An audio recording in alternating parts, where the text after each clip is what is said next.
the UK countryside, home to our wild and exotic creature friends.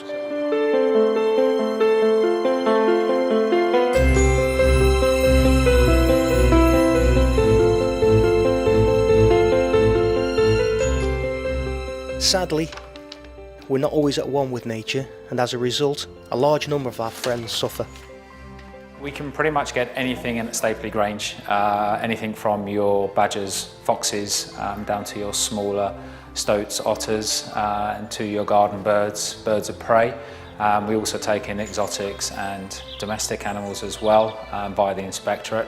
The reasons they're brought in, they can be orphaned, they can be down to human-wildlife conflict, i.e. down to road traffic accidents, down to fishing line incidents, general litter, uncontrolled dogs and shootings, either with crossbows or shotguns. So there's a number of reasons why the animals are brought into Stapley Grange. The RSPCA is a leader in the rehabilitation of wildlife, and with help from volunteers and staff, it has set a standard for the safe return of sick and injured animals.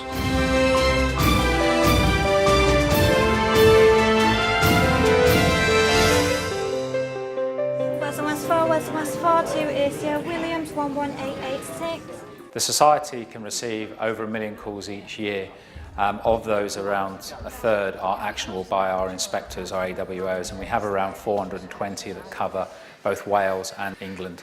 The mute swan that we received on Friday was seen by a vet. It had very high levels of lead. It actually swallowed some fishing line and actually caught some fishing line around its wing. So, like most of the animals that come to Stapley, we actually gave it time to rest before we fully assessed it. And having fully made that assessment, we put in a protocol for him over the coming weeks and months to try and return him back to the wild. He's in our isolation unit at the moment, where he's receiving all the veterinary care that he needs, and as quickly as possible, we'll be able to move him outside to the pools. But that process will only take place once he's been cleared by the vet. So the cygnet came into us on Friday, showing severe signs of lead toxicity, which is something that sadly we see really commonly in swans. He also had fishing line and hooks down his throat, which we had to remove, but he was so sick when he first came in with the lead poisoning that we had to stabilise him for a few hours first. Sadly, in his case, he also had fishing line wrapped around his wing really tightly, so he's got a really nasty wound there as well. So when he first came in, we x-rayed him, saw where the hooks were in his throat, and were able to remove those fairly quickly. And then we've also x-rayed just to check for any signs of lead in his gizzard, which is what you call a bird's stomach. Now we've got him through those sort of critical first few days, the biggest concern now is this wound that he's got on his wing. So he's got a really nasty, deep wound, and actually the bone's exposed on that left wing where the fishing line's been tangled around his wing. So we've got him on a high dose of antibiotics, we've got him on pain relief and anti-inflammatories.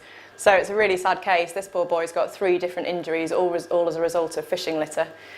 We've managed to remove the hooks fairly simply, and we're treating the lead poisoning. But as far as that nasty wound, only time will tell.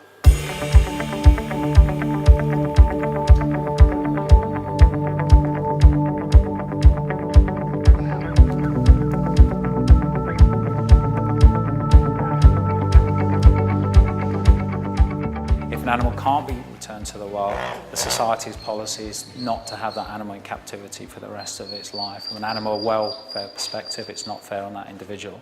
So we will make an assessment whether it's on a bird that maybe has a broken wing or a fox that becomes too tame. We have to make very tough decisions here at Stapley on whether that animal can be returned back to the wild or not. And unfortunately, if it can't, we will put the animal to sleep.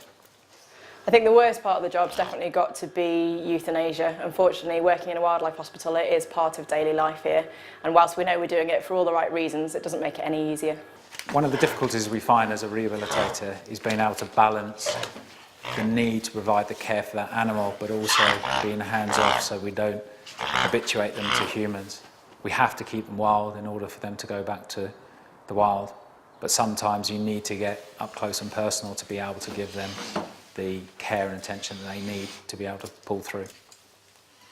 As far as the lead poisoning, it's looking pretty good so far, but that wound is really, really quite nasty, so it's just a case of whether the body's natural healing mechanisms are going to be enough for him. We're doing everything we can to help him through it, but it's not looking great at the moment, to be honest.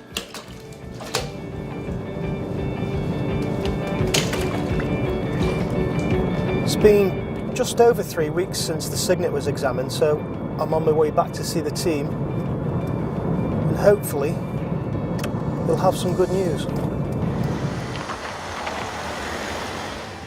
It's been a real rollercoaster ride the last 3 weeks with this cygnet, but despite our early concerns, he's proven himself to be a real fighter.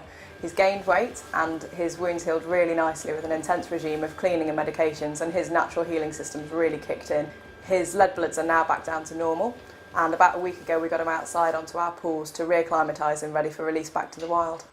So he's required regular monitoring so that we can adjust his treatments as necessary, and at one point he did start losing weight, so we needed to start crop feeding him. So a huge amount of effort and compassion from the whole team has been crucial to his recovery, as it always is in getting such a sick animal through to release. So I'm really thrilled with how he's done. Against all odds, he has pulled through, and I'm really pleased to be able to sign him off to the release team. Since Bev has signed the cygnet off, we've been looking for a new site for him, and we've managed to find one over in Stoke. So the plan is today is to relocate him back to the wild.